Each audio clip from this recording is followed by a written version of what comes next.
5월 20일 나사렛 아침 묵상입니다.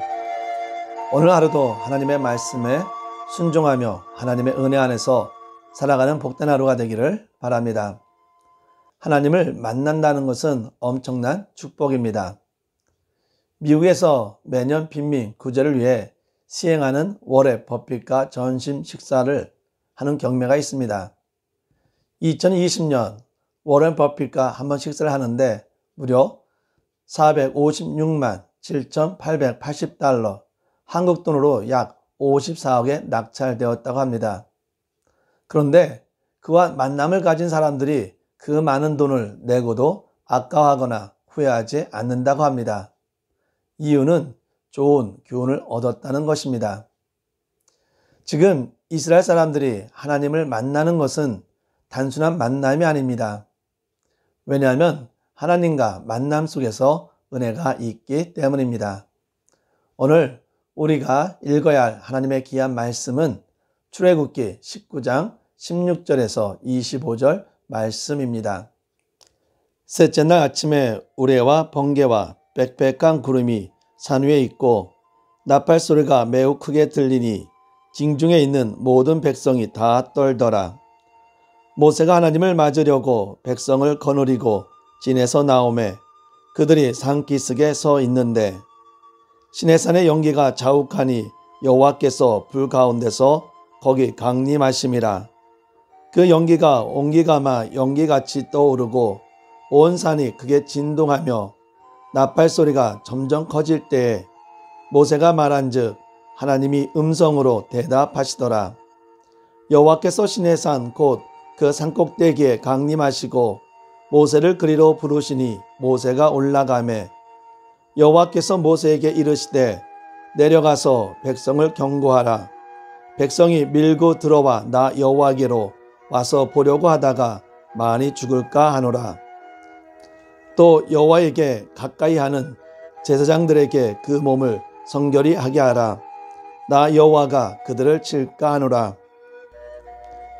모세가 여호와께 아뢰되 주께서 우리에게 명령하여 이르시기를 산 주위에 경계를 세워 산을 거룩하게 하라 하셨사온즉 백성이 시내산에 오르지 못하리이다. 여호와께서 그에게 이르시되 가라. 너는 내려가서 아론과 함께 올라오고 제사장들과 백성에게는 경계를 넘어 나 여호와에게로 올라오지 못하게 하라. 내가 그들을 칠까 하노라. 모세가 백성에게 내려가서 그들에게 알리니라. 아멘. 하나님을 만나기 위해 이스라엘 백성이 준비해야 할 가장 중요한 삶은 바로 성결입니다. 하나님은 이들의 옷을 빨게 하셔서 몸과 마음을 정결하게 하셨고 또 시내산에 올라오지 못하도록 경계를 짓게 하셔서 하나님의 앞에서 인간이 갖추어야 할 거룩성을 각인시켜 주셨습니다. 이제 이스라엘 백성들은 하나님의 말씀에 순종해서 그들의 옷을 빨기 시작했고 하나님께서 약속하신 3일째가 될 때까지 성결한 몸과 마음을 갖추고 기다렸습니다. 드디어 하나님께서 약속하신 3일 아침이 밝았습니다. 하나님은 어떻게 이들을 만나 주었습니까?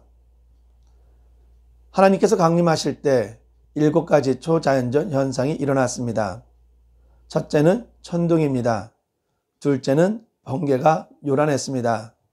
셋째는 빽빽한 구름이 쫙 깔렸습니다. 넷째는 나팔 소리가 크게 울렸습니다. 다섯째는 시내산이 자욱한 연기에 휩싸였습니다. 여섯째는 옹기가마에서 치솟아오르는 연기처럼 불이 뿜어 나왔습니다. 일곱째는 온 산 전체가 흔들렸습니다. 이 모든 자연현상은 하나님의 임재를 나타내는 것입니다. 즉 자연적인 계시로 하나님께서는 이스라엘 백성에게 하나님의 존재를 알려주십니다. 하늘이 하나님의 영광을 선포하고 궁창이 그 손으로 하신 일을 나타내는도다 라고 성경은 기록하고 있습니다. 하나님이 지으신 자연세계를 보면서 하나님을 만날 수 있기를 바랍니다. 우레소리와 함께 번개가 치고 짙은 구름이 산을 뒤덮었습니다. 그 가운데 나팔 소리가 크게 울려 퍼지기 시작했습니다. 이 강경을 접한 백성들은 전부 떨어야만 했습니다. 그렇다면 그들은 왜 떨고 있는 것입니까? 거룩하신 하나님, 전능하신 하나님께서 그들에게 임하셨기 때문입니다. 모세는 하나님의 임재 앞에 두려운 마음으로 말하였고 하나님은 그에게 음성으로 대답하셨습니다. 하나님은 말씀을 통해서 모세와 백성들에게 임하셨습니다.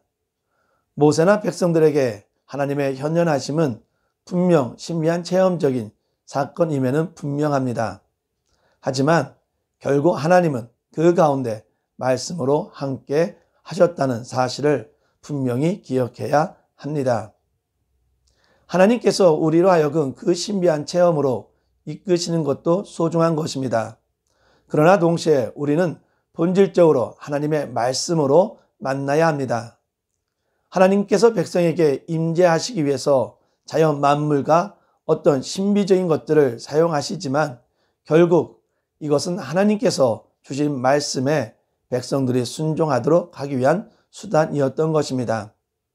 따라서 지금 그들에게 가장 중요한 것은 번개와 천둥소리 그 자체가 아니라 이와 함께 임하시는 하나님의 말씀인 것입니다.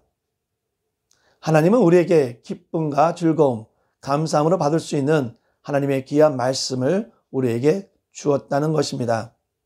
그런데 우리는 하나님의 말씀인 성경의 소중함을 알지 못함이 너무나 안타깝습니다.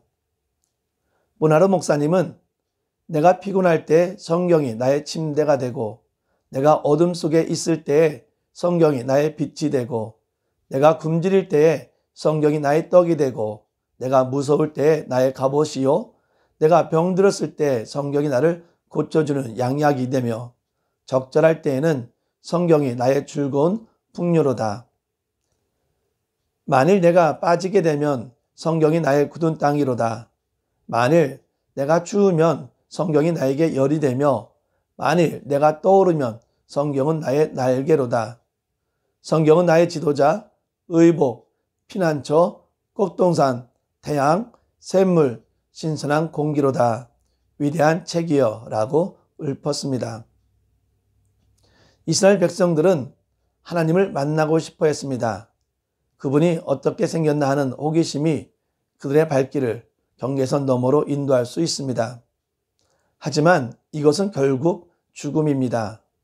왜 그렇습니까?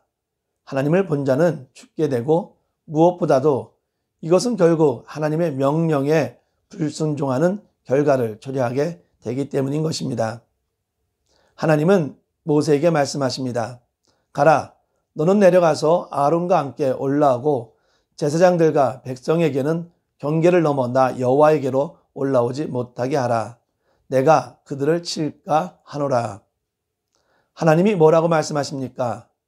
모세에게 내려가서 다시 백성들을 단단히 교육시키라는 것이었습니다. 이것은 하나님께서 인간의 완악함, 왜곡된 호기심의 욕구, 절제하지 못하고 경계를 넘어 불순종의 죄를 범하지 않게 하기 위해서입니다. 그렇다면 이 명령을 들은 모세는 어떻게 했습니까? 그는 하나님의 단도직입적인 명령에 대해서 더 이상 이유를 묻지 않고 절대적으로 순종합니다. 그는 하나님의 명령대로 산을 내려와 백성들에게 다시 한번 단단히 경고를 하게 됩니다. 하나님은 모세를 통해 말씀을 전하십니다. 하나님은 모세와 대면하면서 그를 통해 백성에게 계시를 전하게 했습니다. 하나님께서는 모세를 중보자로 쓰신 것입니다. 그래서 다른 누구도 모세의 권위에 도전하는 것을 허락하지 않으십니다. 그러므로 이스라엘 백성은 중보자인 모세를 통해 하나님의 음성을 듣고 모세가 전하는 말씀을 하나님의 말씀으로 믿어 준행해야 했습니다. 그러나 모세가 궁극적인 중보자요 하나님께 나아가는 길은 아닙니다. 모세는 예수 그리스도의 그림자와 같았습니다. 하나님이 모세를 통해 궁극적으로 계시하신 실체는 예수 그리스도이십니다. 예수님만이 유일무이한 중보자이십니다. 죄인이 제사함을 받아 하나님께 나아가는 길입니다. 하나님은 예수 그리스도 외에는 구원을 받을 만한 다른 이름을 주신 적이 없습니다. 예수님께서는 내가 곧 길이요 진리요 생명이요 나로 말미암지 않고는 아버지께로 올 자가 없느니라 라고 말씀했습니다. 오늘날 하나님을 만날 수 있도록 중보해 주시는 분은 바로 예수 그리스도이십니다. 사랑하는 나사렛 성도 여러분, 하나님께서 창조하신 자연을 보므로 하나님을 만나는 은혜를 누리기를 바랍니다. 하나님이 주신 말씀을 통해 하나님을 만나는 은혜를 누리기를 바랍니다.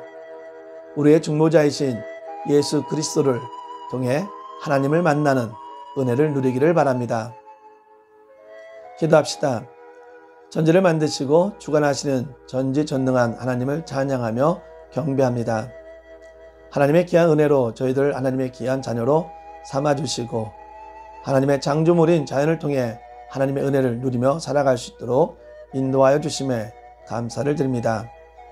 하나님의 자녀인 우리가 성결의 모습을 가지고 살아갈 수 있도록 인도하여 주시옵소서. 우리 10년 가운데 하나님의 말씀을 허락하여 주시사 하나님의 말씀에 순종하며 살아갈 수 있도록 인도하여 주시옵소서. 우리가 하나님의 말씀에 순종의 삶을 살아가게 하여 주시사 말씀에 불순종하는 죄를 범하지 않게 하여 주시옵소서. 우리의 모든 죄를 용서하기 위해 예수 그리스도를 보내주심에 감사드립니다. 중보자인 예수 그리스도께 우리의 심정을 고함으로 하나님이 주시는 은혜를 누리며 살아가게 하여 주시옵소서. 사랑하는 성도님 가운데 아픈 분, 근심하는 분, 혹 시험에 든 자 있습니까? 하나님께서 만져주시는 은혜를 통해 영육간의 강건함을 회복하게 하여 주시옵소서. 더욱 온전한 믿음으로 주님만 바라보는 삶을 살아갈 수 있도록 인도하여 주시옵소서. 오늘도 하나님의 영광을 위해서 하는 복된 삶이 되게 하여 주시옵소서. 예수님의 이름으로 기도합니다. 아멘.